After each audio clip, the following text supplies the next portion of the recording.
Hello and welcome to the Freedom Seeker Show, the talk show where women share their experiences in an authentic and raw way so that we can empower you to do the same. And I'm here today with Kristi Soomer, founder and CEO of ENCIRCLED, Canada's very own ethical clothing brand, and host of Brave and Boss podcast. She's also a mentor to purpose-driven entrepreneurs who want to grow their e-commerce business.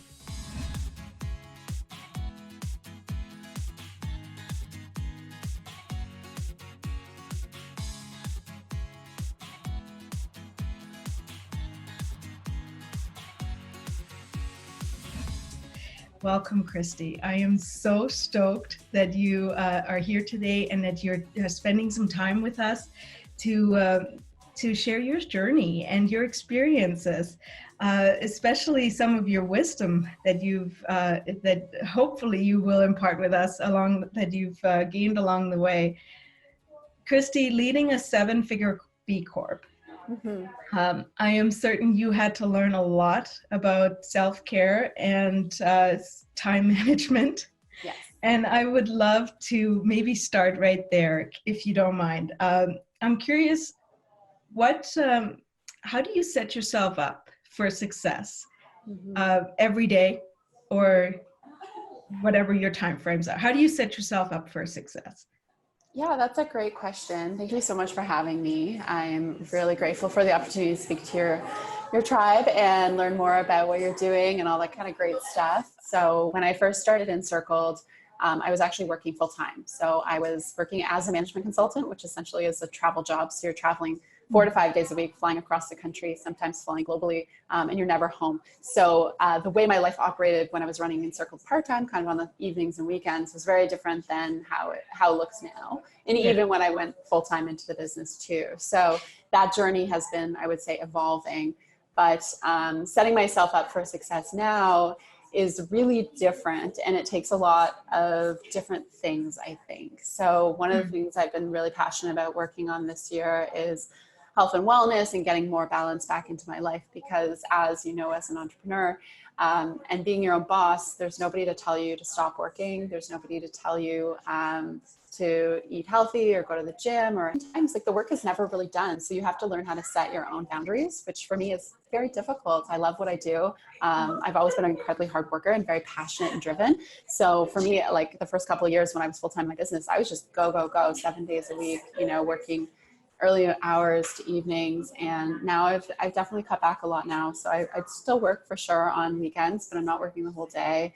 But in the mornings when I get up, like the first thing I do, it's not work. I'm going out with my dog for a walk, or I'm going to the gym, and I'm making a breakfast, and I'm taking my time to set up myself in the morning, maybe meditate, and come into work at like 9 in the morning at like a normal working hour. Whereas before I would try and get here probably at like 7:38 and be the first person here. I've had to really let go of that expectation that like I need to be the best at everything, because you can't really do that anymore. It's just not sustainable. And you're going to really burn yourself out. So setting myself up for success really starts, I think, at the beginning of the day, and just infusing that like health, wellness, and movement into my day, and really being focused in the morning and tackling what exactly I need to do for the day in the first kind of like 3-4 hours of the day as well. Amazing. So are you an early riser? I am now. My whole life I used to love to sleep in. And honestly, when I got a dog, she's almost 3 years old. If you've ever had a puppy, they wake up at like all hours of the night. Like she used to wake up at like 4 in the morning. And then for a long time, she would get up at like 6. So I became an early riser. So yes, now I'm generally, even on weekends, I'm generally up before 7 in the morning. Yeah. And I actually start to really like it. As long as I get to bed early enough, I find that I can be pretty functional in the morning. And it's my favorite time of the day because it's just so quiet out in my neighborhood. Nobody's like texting you. It's just like very like peaceful time. And I do feel like I read a lot of books about like productivity habits and habits of successful people. And probably like 99% of them get up before like 6 a.m. So, or 6:30 a.m. So there's got to be something to it. So I would agree with you. That's how I feel about it as well. It's like, well, if some of the most successful people in the world all have that in common. Mm-hmm. Then like Brandon Bouchard's Highly Success Habits, that, he talks about that as well, how many people he's interviewed, and they all start so early in the morning. But whether I think we start early in the morning or not, I think what really would help is the consistency, right? Mm-hmm. To just have some form of consistency that we practice every day, and maybe make ourselves a priority first before we prioritize other things, Mm-hmm. other people and businesses and what have you. So I appreciate you saying that a lot. I also appreciated that you, in your podcast, you mentioned that this is a mid-career. I really appreciated where you came from, because it was very important to you that people understand that you didn't create ENCIRCLED right out of university, or when you started out your career life, and that this was a mid-career decision. Can you speak a little bit to that? Sure. Yeah. So I started ENCIRCLED when I think I was like 32 or something like that. So I've been in the workforce for about almost 10 years. I have a finance degree with a background in economics. As well, I had done my MBA in 2008. Mm-hmm. So I'd invested a lot in education, and I'd invested a lot in my career. So I had really essentially moved along the line towards management consulting, which for me at the time when I started and graduated was my goal. And I kind of achieved my goal, and I was in my dream job, and I was making really great money. I was making the best money of my life. I had what seemingly I think would look like from the outside a very successful and happy life, because I'm traveling all over the world. It looks very like glamorous. On the inside, it feels a little bit different. I think when everybody sees those types of jobs, they think, wow, like that's so cool. And there are many perks to it, including all the free airplane miles you get. But there's a lot of like work-life balance that you have to give up there. And it's not a lifestyle that everybody can maintain, especially if you have like kids and stuff like that. But for me, it was good for what it did for me, because I think it taught me a lot of great skills. And I learned so much working with some amazing brands. But yeah, so I was very far along in my career, and everything was kind of laid out for me. Like I just had to keep going. I had a very clear path for where I could go in the industry. And, I was starting to become a person in the industry that was being interviewed for, retail and stuff like that. So it was a really hard decision to quit. My family is not entrepreneurial at all. I need to say that, because I think a lot of people, and I'm not either. So I listen to podcasts often, and people are like, well, I had like a lemonade stand when I was a kid, and I was washing windows and I was doing all this stuff. And I was like, I wasn't really doing that. I wasn't really at all. I worked when I was 16, and I didn't really need to, because I loved working and I thought it was cool to have my own money, but I never really was like starting like gigs on the side. So I think, anybody can be an entrepreneur at any time. And I always encourage people to think about, you're never too old to start over again. Mm-hmm. And I could start over again, in 5 years and do something else. And that's really fun. It's very important. You have to like think about what your purpose is and what really lights you up. And that's going to change throughout the seasons of your life. And for me, at one season, it was management consulting. And that was very exciting for me. But then, I started to see things that were like pulling me and my values in a different direction. And I just had to, realign myself there as well. Can we go there for a minute to that moment when you were, you explain how you spend all of your adult life working towards this dream job, this management consulting job that you wanted, and you got it eventually. You did a lot of different things to get there, and it wasn't, I'm sure, an easy road, but you finally got it, and you're loving it.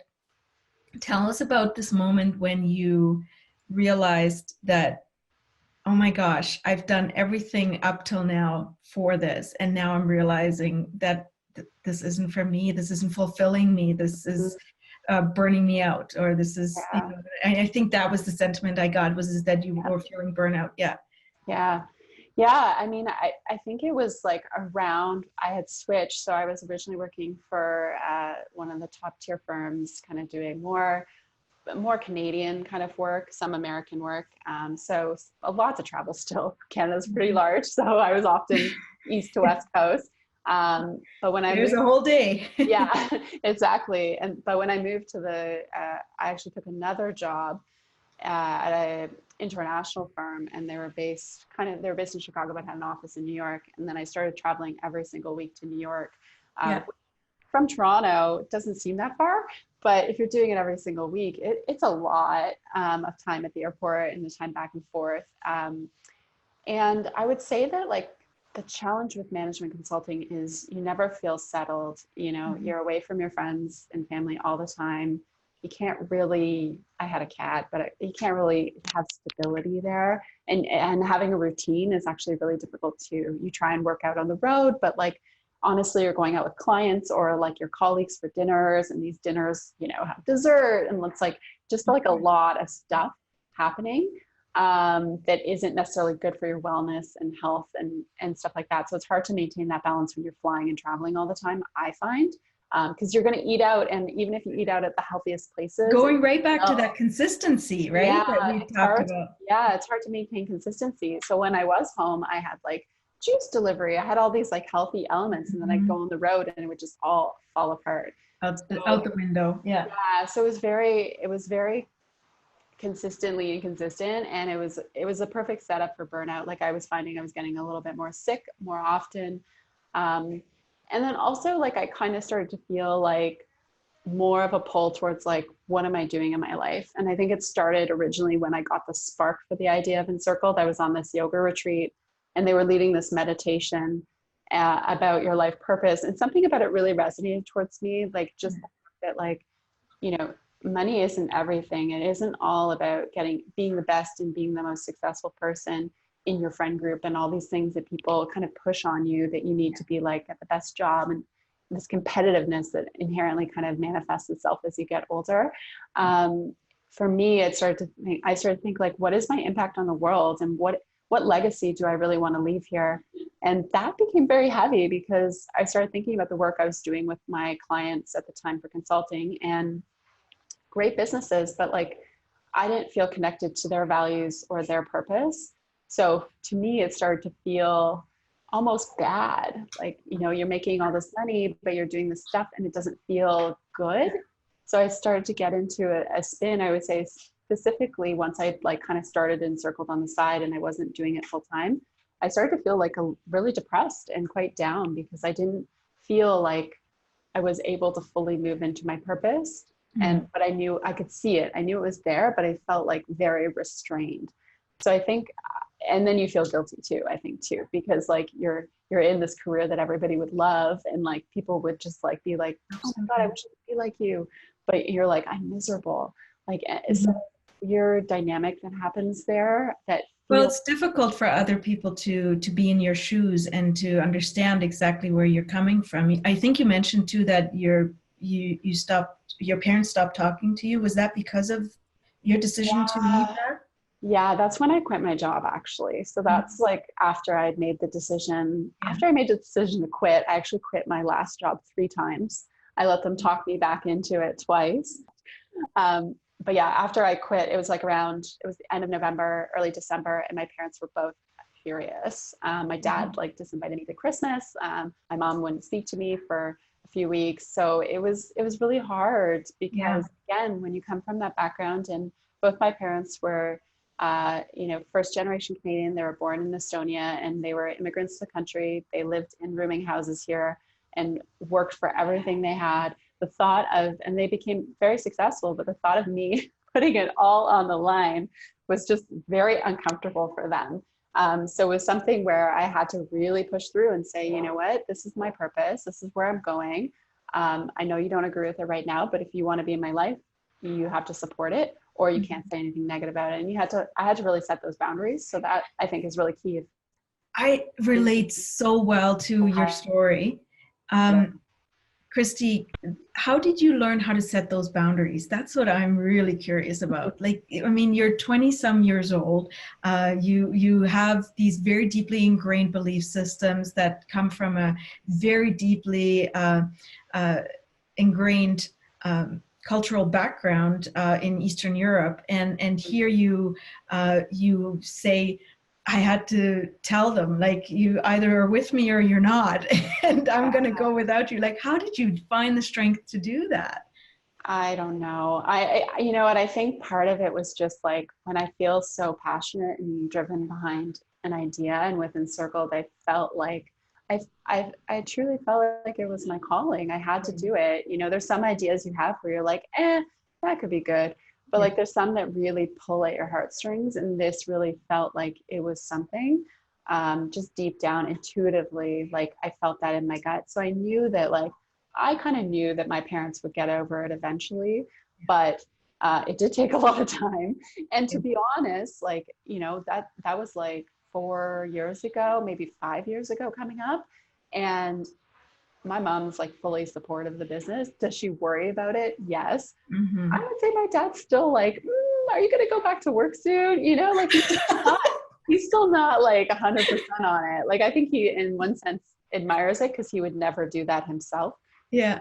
I think, you know, everybody has their comfort zones. And I think that's absolutely something I learned with my parents, just in general, is like, everybody parents how they were parented. They parent as a function of like their upbringing and their environment. So I can be the change in that situation. I can't expect necessarily them to change their belief systems, but I can change how I manage my emotions around it, and how I set boundaries around how I can manage, you know, my interactions with them. So I would say overall, they're very supportive now compared to that fateful Christmas. But yeah, it is challenging, especially if you have people like, you know, I'm single, but like at the time, if you're like married or something and somebody, your partner wasn't supportive, that would be really challenging. I think you have to really learn how to have those tough conversations and be clear about what you need from that person and what you don't need. Because what you don't need when you're quitting your job and starting a business is somebody telling you, oh my God, I'm so worried this is going to fail.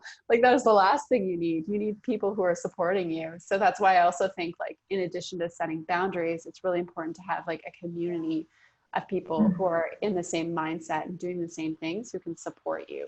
And that may not be your friends, that may be other people. But to find that support network, I think, is really critical. I would agree wholeheartedly with you on that. And oftentimes, especially when you're launching something so different from what you were used to doing, your immediate friends and family are likely not going to be that support network. More often, they're, like you said, more often they can cause more damage than they, and maybe unintentionally so. But it can be quite devastating when you're yourself taking your heart and you're putting it out there, and then you have all these people worried about it as well. It's like, no, that's not what I need right now. I need your support. And totally. that looks very different. Yeah, totally.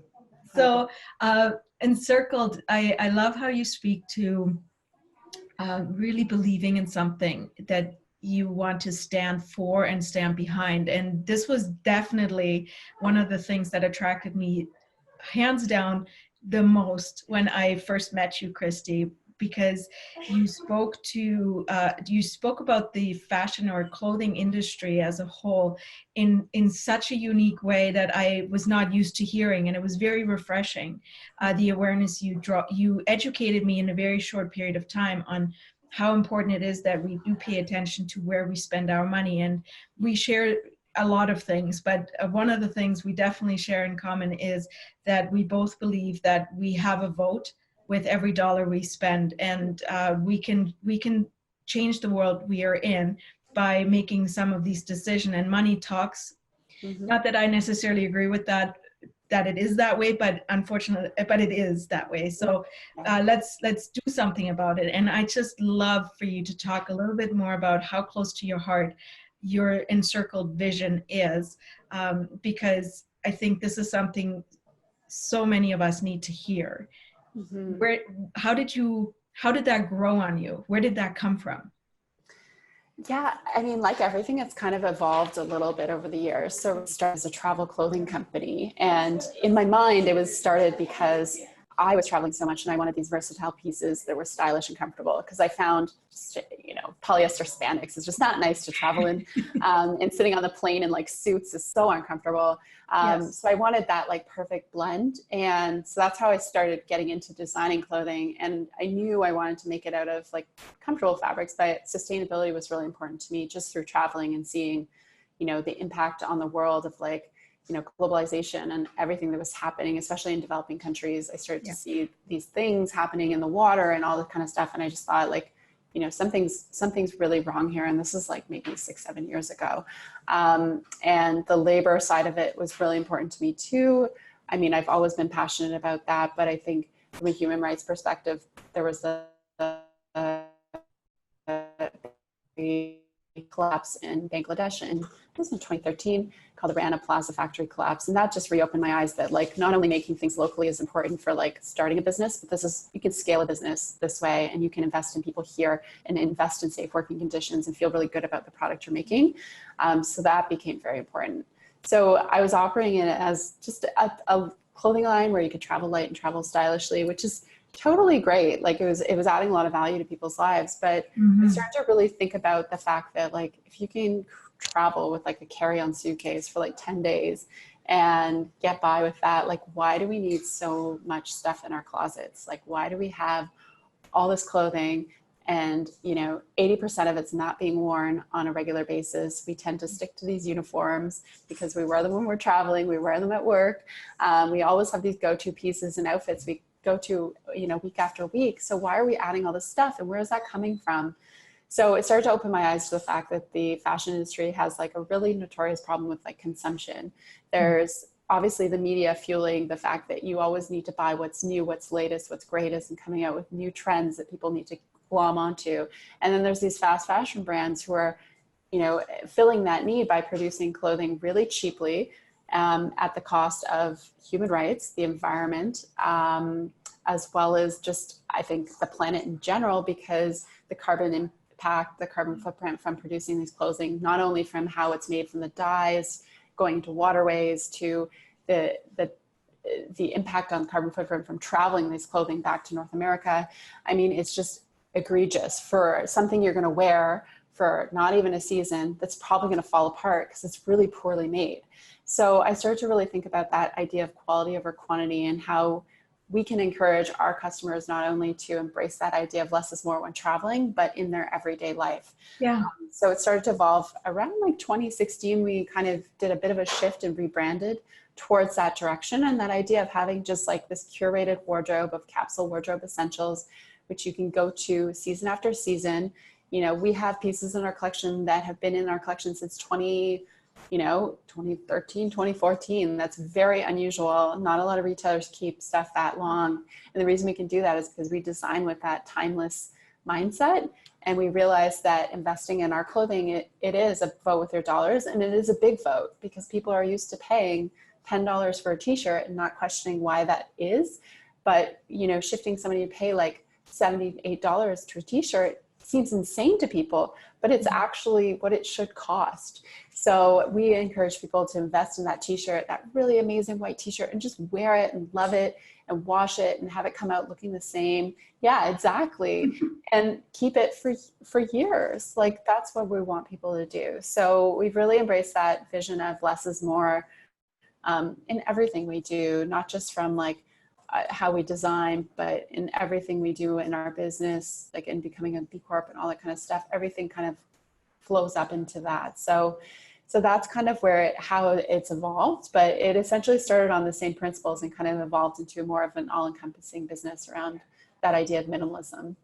Yeah. Oh, and I think there are so many women out there right now that are bopping their head along just like me, because I'm like, yeah, I can hear that. I'm behind that. I think there is a lot of work to be done around changing that mindset of cheap and, it's a very, to me, it feels very similar to the whole organic trend, where we're trying to encourage people to buy local, farm to table, so that we are not just supporting local farmers, but we're also encouraging a more healthy approach to living. So all around, I think there's still a lot of work to be done, but that's exactly why we're having this conversation, you and I, and that's exactly why I'm such a huge supporter of what you do and why you're doing it. I think you have, one of the things I say a lot when I speak with women about choosing better products, safer products, is to look for that B Corp label. Can you tell us a little bit more about how you got involved with B Corp and what B Corp is? So B corporations are essentially, it's a third party certification. And their main mission is to encourage companies to use business as a force for good in the world, whether that good means like bettering communities,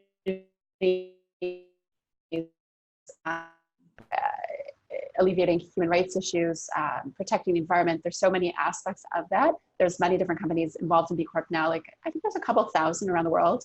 Some names that people might be more familiar with: Patagonia, Warby Parker, Ben & Jerry's. All these businesses have been audited by B Corp. And basically they go into everything. They look at your suppliers, they look how you're spending your money, how you pay your employees, what the ratio is of like my salary to my lowest paid salary. Like, they're looking at everything. They want to know how your benefits are structured. They want to know, where you buy your fabric from. They're looking for, like you mentioned with organic food, they're looking for specific certifications, all those things. What percentage you give back to the community. And they're literally doing this audit, and they measure you and assess you. You can always improve your score. So I thought for us, it's a really great practice just to go through that assessment. Very intense. I will be upfront about that. I think it takes a lot more effort than it appears on the outset. But you go through an assessment, and if you pass or fail, whatever, they work with you to develop best practices that you can implement into your business to get your score even higher. So I think it's really been a really incredible experience for us. And for me, I think it's more about, well, two things. I think the biggest benefit we get is just that community, the B Corp community, being, related to these brands and getting to learn from them on what they're doing to improve their impact on the world, which is obviously like inspiring to us every single day. We try and pick up something from that.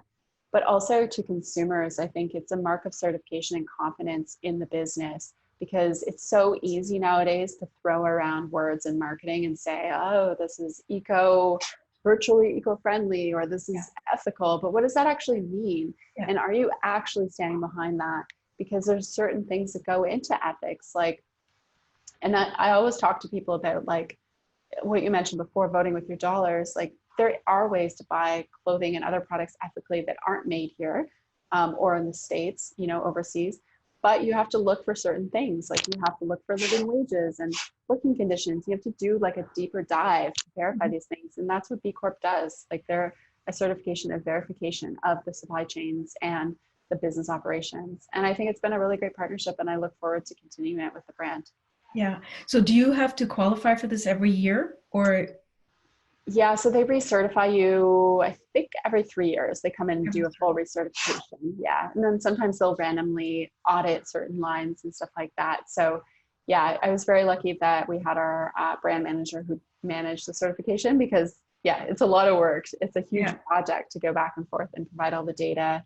They want to know exactly who you're supporting and purchasing from and stuff. And that's a lot of information to pull together for a small business with like not very many people. Absolutely. And that brings us right back to the sustainability of your business. So first of all, I would like to say congratulations. Like, not only is it a lot of work, but it's also quite an accomplishment to have that certification on your website. So I'm really proud to say congratulations to you for that. That's fantastic. How do you manage? Like, I think I read you have 12 employees with ENCIRCLED, or with your... Changes every day. Currently actually probably have I think we have like 15 people on our payroll right now, maybe 16 right now. We also, that 16 includes 4 paid summer interns who are leaving soon. And so, yeah, so, you know, we're growing. It's always evolving though. Like somebody will go part-time, somebody will, you know, that's employees, but yeah, we'll be bringing on our fall interns. So that number is kind of always in flux, but yeah, we're generally above like 10 full-time people and a bunch of part-time. Yeah, amazing. And I would imagine the majority of them are probably on the manufacturing floor, creating, designing, and sewing the about half and a half. Yeah. yeah. Yeah. So we've got about like, I would say, yeah, our production side, because we're making everything here and we design everything from scratch. So there's a lot that goes into that, from the pattern to the technical design and working with our contractors locally. And then also bringing in the merchandise. So anytime we bring in product that's been quality checked, you know, most of our factories are within a 30-kilometer radius of our studio. We always bring the product in here because everything's warehoused here, and then it's double checked. So we actually do a second quality control.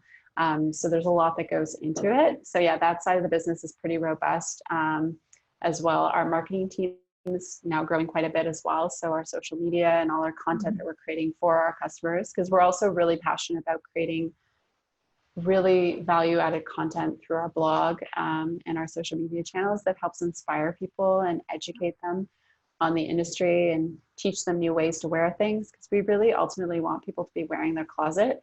And I find that a lot of content doesn't really speak to that. So we're always trying to give new styling ideas and ways to transition your wardrobe from summer into fall and stuff like that. And then the last kind of smaller piece would be our customer love team, which is essentially our customer service team who does all the shipping and fulfillment, customer relations and shopping appointments and events and stuff like that, which is a bit of a smaller portion. But we're definitely pretty heavy, I would say, up in our marketing and our production and design. Because those are two really critical functions to the business. So how long, like how old is ENCIRCLED now? We are coming up on 7 years old. So we're about just over 6 right now. Yeah. So just out of interest, because I work a lot with women that are just starting out. So I'm going to pick a little bit on your wisdom for what you would like to share with them. But what is, how long were you one woman show? So when I started ENCIRCLED, as I mentioned, I was working full time, so I had no employees. So it was basically me side hustling, and I would come home on weekends and I would bribe some friend with pizza or Thai food or sushi to come help me pack orders out of my condo or my mom. And I would literally, I'm not even kidding, bag them up and jump in the airport cab on a Monday morning with this garbage bag and make him stop at post boxes and drop them in. So, because like I was so compressed for time, I'd be like, oh my God, I need to drop like 14 packages. So I'd be like, can you stop at this red letter Canada post box? And then that one would be full. So we'd have to go to the next one, or I forget and I have to do the airport. Like, I'm sure people thought I was insane, but that was kind of the hustle, right? You know, you try and get everything done when you're home and on the weekends. And then when I quit my job, I worked originally out of my place. I didn't have any employees at that point. And then I would say about 6 or 7 months into that, I was almost maybe a year. I actually started entertaining the idea of an investor and stuff like that. So I actually took on a space, like an external space. And that's when I hired my first employee, because, you know, I was working out of my home, and hiring employees when you're working out of home, because I would say, and I don't know what your client, your listeners' backgrounds are and stuff like that, but with a physical product business, like the biggest need for me, quite frankly, was people packing orders and customer service. And it's a lot, you need somebody in the space, and I didn't really want to set that up. It was kind of illegal actually to work from your home. So I got a space, a small space that I thought, you know, at the time it seemed really expensive. Now it seems like a freaking bargain. But I got a small loft space and just started, like, I hired one employee. I had her part-time to start, she maybe worked like 15 hours a week with me or something, and just started building that momentum. And I talk a lot about that in my podcast, actually, about, you know, those critical first few hires who can really help free up your time from those non-income producing activities like customer service, shipping, fulfillment, warehousing, picking up stuff, all those like little tasks that take up your time that are really, really important, or planning social media, all this stuff that like maybe you could write that one email that could generate like a couple $1,000s, and you just don't have time because you're knee deep in like folding clothing. So those were kind of my first few hires, were really around like alleviating the things that I was like spending my time on that weren't working. And then I just started to scale up from there. So about a year after I hired my first employee, I took on investment, a small angel investor who focuses on purpose-driven businesses, and sold part of my business to him. And he still invests with us, and they've been a great partner for a number of reasons. And I'm happy to talk more about that too. But that really enabled me to start to scale and hire more full-time people, because before I was managing with a lot of part-time hires, which I think is a great way to start. But at the end of the day, consistency does have something to it. And if you have somebody working every single day, day in, day out with you, that can add a lot of value as well. Yeah. And, I would love to actually, if you're open to it, have more conversations around that specifically. And the reason being is twofold. One, we often see the success, like, now you have this 7-figure company that you're running, but what I loved about your podcast actually is that you're showing us that it wasn't always that way. And it took time to get there.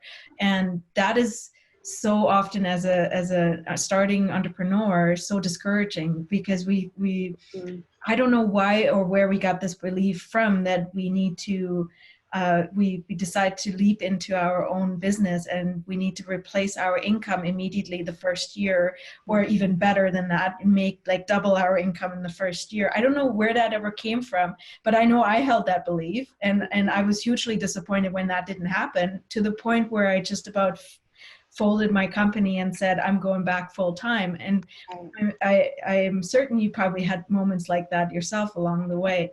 Yeah. So I'm definitely would love to have the opportunity to chat more about that and how you got into investors and making that decision. But to honor your time today, what can you share with us one thing that you would like to tell women that are starting out living their purpose, starting out creating businesses, that you would want them to know? Yeah, I mean, I thought about this a little bit yesterday when I was walking my dog, and I think I'm going to cheat and give you like 3 things. So I think like one thing we already talked about, consistency. Mm-hmm. So consistency is so important. So showing up day after day, no matter what. So no matter if you have no sales that day or that week, or like nobody likes your photo on Instagram, keep going. The biggest success, I think the differentiator success that I've seen from the coaching clients, I don't do a lot of coaching, but I've worked in the past doing some coaching and stuff like that. The biggest differentiator is those people that keep going, because results are not going to be instant. You do see those brands like Glossier and all these brands, and I see them too, and I feel the same pressure too. Like, why am I not $100 million business? But you have to stay in your own lane, and you have to be consistent and just build on that growth. Just look at how it's going day by day and not focus on whatever else is going around you.